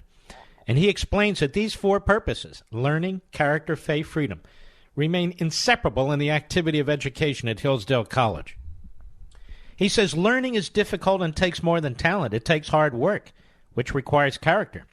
Freedom is essential for learning, but it is fragile and constantly under threat, so its principles must be studied by all for the sake of its defense. At Hillsdale, faith and learning are integrated toward God because He is the first authority. If you've ever wondered why I love Hillsdale College, now you know. Hillsdale College, pursuing truth and defending liberty since 1844. I want you to check out their website. Will you do me a favor? Will you do yourself and your family a favor? It's not hard. Go to levinforhillsdale.com, Levin for Hillsdale.com, levinforhillsdale.com. Just check it out. You're going to be on the computer anyway, on the internet. Really look at levinforhillsdale.com. It can change your life. It really can. Michael, Los Angeles, California, 870 The Answer, KRLA. Go. Yes, Michael, go. All right, if you don't lower your radio, Michael, you're not going to be able to hear. All right. Well, we're going to move on. All that beautiful introduction. Look what happened. Elizabeth, Winchester, Virginia, Sirius Satellite. Go. Hi, Mark. Hi. I just wanted to touch base with you. I am a military mom. I have a stepson who is currently in the Army. Both of my sons were Navy and have recently gotten out, and my daughter-in-law has just gotten out of the Navy as well. And that doesn't even touch when I first got married, my first husband was in the first Gulf War. Holy mackerel. And we can even go back to the fact my father was National Guard. But I'll stop there. What a family. So, I am very proud of my family. I'll be honest with you. You should be. But I'm looking at this, and the very first thing I thought of, I was right there with you as soon as I heard. Of what now? When we were pulling out with the Kurds, we should not be. We're talking about 50 to 100 troops. Not that that's, insignificant. I'm just saying we've been able to keep the peace with them there. Turkey's just chomping at the bit to blow these people off the face of the earth. They have fought next to us, brother to brother. They're now the guards in charge of a prison there that has 10,000 ISIS terrorists there. I just don't get it. I don't either. And that's what I just wanted to call and let you know that I was 100% behind what you were saying. I completely agree with you. You must be a neocon. I'm far from that. All right, my friend, and thank you and your wonderful family. God bless you. Ed, Riverton, Utah, the great KKAT. How are you? I'm hanging in there. I'm a 25-and-a-half-year veteran of the military. Thank you, sir. And I believe that, thank you, but I believe that eventually, in the long run, it'll cost us more American lives if we abandon the Kurds. I mean, not only are we pulling the rug out from under our allies, who basically I'm sure we made certain promises, but also we're saving money. They're keeping those 10,000 ISIS idiots tied up, and that means we don't have to. That's a great point. So we're really saving money and troops. Mm-hmm. I thought our position was, if we can have others fight these battles and so forth, that would actually be helpful to us. Exactly. I believe that. I believe the Kurds have helped us way more in over the years than the Germans have. As far if you talk about NATO, I was stationed in Europe for a couple years. I was frustrated. That was my opinion, my viewpoint. I'm not speaking for the Air Force or the military or the Pentagon or anybody else. But I believe that the Germans did not help us very much at all. I was stationed there during the Bosnia situation. About the only support the Germans that I saw gave us was we had the air bases there, but they helped. They didn't seem to help us or want to help us. We're constant. I realize the president's frustration. We bailed the Europeans out forever, but on the other hand, we've got a situation that we're saving lives and money. I believe that, and I've studied. I was an officer. I studied Air War College and Air Command and Staff College, wrote papers, and I sincerely believe that. Well, I sincerely believe you're right. We lost a lot of men fighting for territory all throughout Europe, and we're not there to conquer it. We're there to protect ourselves and our new allies, relatively new allies. And consider how many lives would be lost if we have to go back over that terrain again. How many times do we have to bail the Europeans out? But this is a big mistake, and I'm preaching to the choir here, I'm sure. All right, my friend, and thank you for your service. We appreciate that. Jim, Omaha, Nebraska, the great KOIL. How are you? Good, Mark. Hey, I agree with your previous caller there that this is a bad decision to pull out of Syria. And my point would be... Now, we're not pulling out of Syria. We're pulling out of the northern part where the Kurds are. Right. I'm sorry. Yeah, you're correct. But my point is, what's it going to cost us if we have to go to a war with Iran? I mean, years ago, we promised the citizens of that country that if they'd rise up against their tyrannical government, we'd be there to back them. And when millions did and died, we just turned and walked away. This is becoming a bad pattern. Whether it's the Kurds in 1991, whether it is the Iranians who rose up during the presidency of Obama, joining with the Kurds to fight ISIS and now abandoning them. This is a bad pattern. This is not the America that I want to see. Me too. All right, my friend. I appreciate your call. Let's continue. Patrick, Gardnerville, Nevada, on the Mark Levin app. How are you? How is my national hero, my man? I'm doing great. How are you, buddy? Before I jump off here, I wanted to give you one kudo on a softer note. My 3-year-old son, for the police, has his favorite book now, and he's just happy as heck. Oh, wonderful. Thank him for me. I will well, he's only 3, Mark, but... pat him on the head. I'll pat him on the head, and thank you to your dad for that great book. I mean, that's it. That's a wonderful little book. Anyway, I wanted to talk about the Kurds, and I wanted to talk about the Ukraine. We're losing if we back away from the Kurds. That's just pure nonsense. That's not what they did for us. We can't do that to them. That's just stupid. Well, I think a lot of people feel that way, and if a lot of people actually understood what we're talking about, people say, oh, look at this poll. They want us out of Syria. Well, first of all, that's not what we're talking about. And secondly, if you explain it to people that these are men and women who fought next to us to help us defeat ISIS, and now we're abandoning them, I'll bet 80 to 90% of the American people would say no. My second point is I listened to Glenn Beck today. He did a great hour-and-a-half deal on Ukraine, and we are so screwing that up. I mean, it dates back to Obama and the money, and then Biden and the setups of all the different people that are in there so they could all make money. And the Syrians are just flat out not a honest, noteworthy country. All right, my friend. I appreciate your call. Let's see here. Let's go to Mark, Fort Worth, Texas, on the Mark Levin app. How are you? Great, Mark.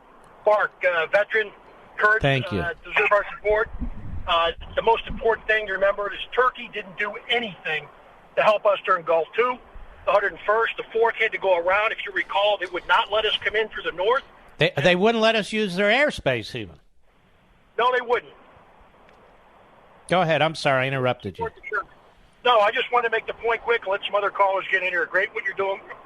Love what you're doing.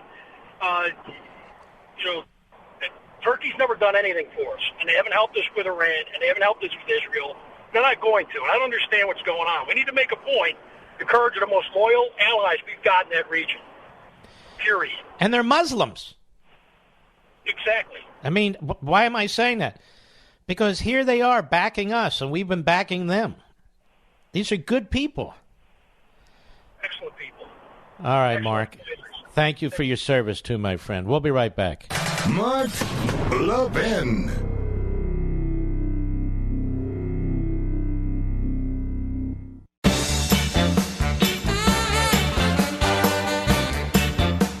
I'm not aware of a single Democrat who's called for the investigation of Hunter or Joe Biden. Are you? Not a single Democrat. Yet Andrew Cardin, the former chief of staff to George W. Bush, says he supports the impeachment process. And this is what you'll see among Republicans. Democrats can count on this. The media can count on this. That's why they're imploring more and more Republicans to break off. It's their duty, don't you know? It's their duty. But I haven't seen a single Democrat in Congress, not one, call for the investigation of Hunter or Joe Biden. I haven't seen a single one of these media clowns that we've talked about tonight call for an investigation of Hunter or Joe Biden. Not one. Not one.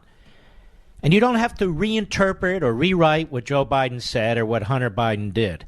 It's out there for everyone to see. Think about it. You know, you may be distracted with all that's going on. Nancy Pelosi and the Democrats hope you are, because they haven't given up on their plan to socialize medicine. And they hope you won't pay close attention when they claim that international price indexing is the answer to lower drug costs.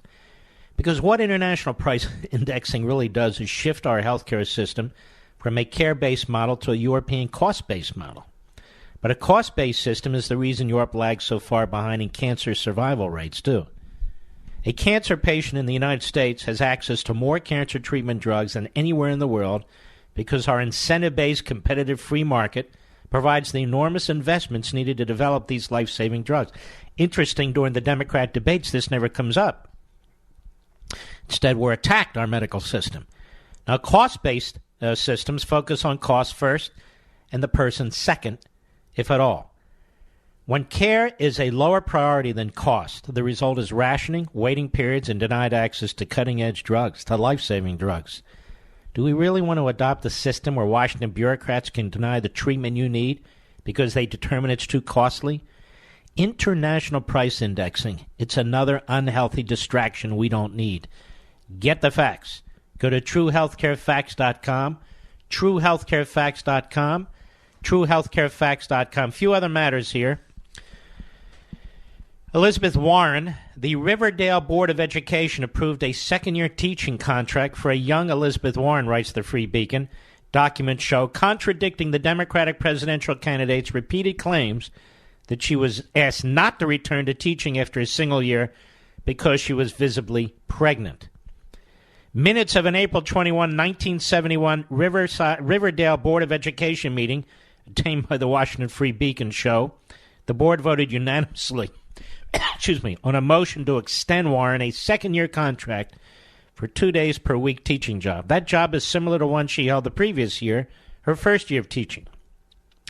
In fact, minutes from a board meeting held 2 months earlier on June 16, 1971, indicate Warren's resignation was accepted with regret.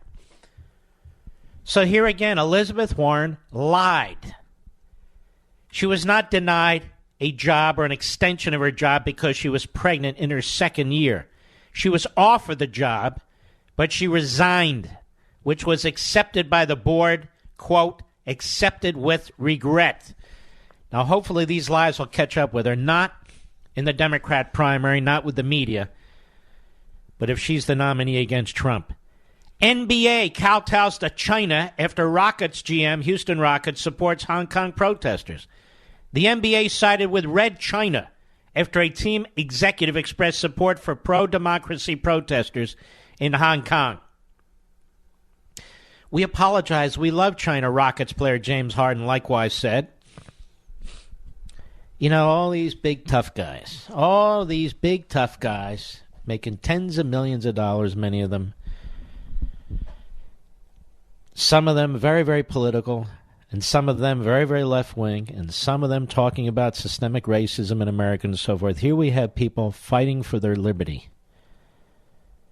Fighting for their liberty against a genocidal, fascistic regime that has these re-education camps for Muslims, re-education camps for Christians. We like China. Wow, for the almighty dollar. Isn't that something? Isn't that something? It's disgusting. It's disgusting. So we have the NBA that endorses communist China, and we have certain football players that take a knee against America. Now you think about that. A circuit court ruling stays a lower court judge's ruling ordering the release of Trump tax returns. So in other words, in New York, this clown Cyrus Vance, he's the Manhattan district attorney. His father was a awful Secretary of State, just a disaster under Jimmy Carter. He says, we need 8 years of Trump's tax returns because we're looking into these non-disclosure agreements as campaign violations, which is just sick. We've already dealt with this. And so a Obama appointee federal district judge says, give them everything they ask for. Your claims are just too broad. They're preposterous. They're ridiculous. Which is outrageous. But these Obama judges are the worst. Like Obama himself. And so the Second Circuit Court of Appeals granted the president's emergency motion to stay the decision while it's on appeal.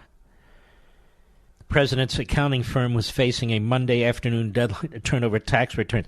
No president has ever had to deal with anything like this. No president. Lawsuits over their tax returns by local Republican officials or state Republican officials, and so nobody's had to deal with this. And yet here you have the Bushies and the Romneyites. I should say Romneyoids. Rhymes with hemorrhoids. The Romneyoids, the Sassies, and all the rest. Very, very put out by Trump.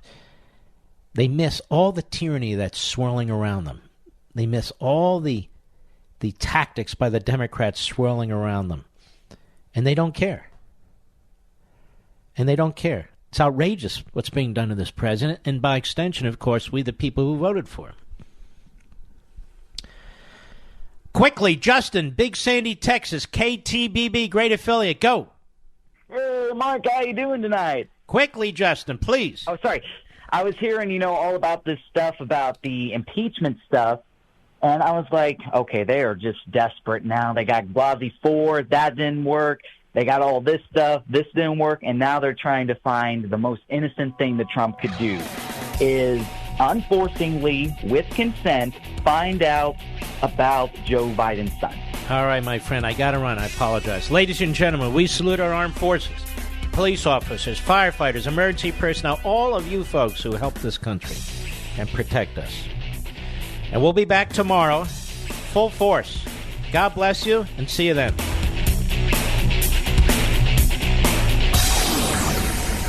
From the Westwood One Podcast Network.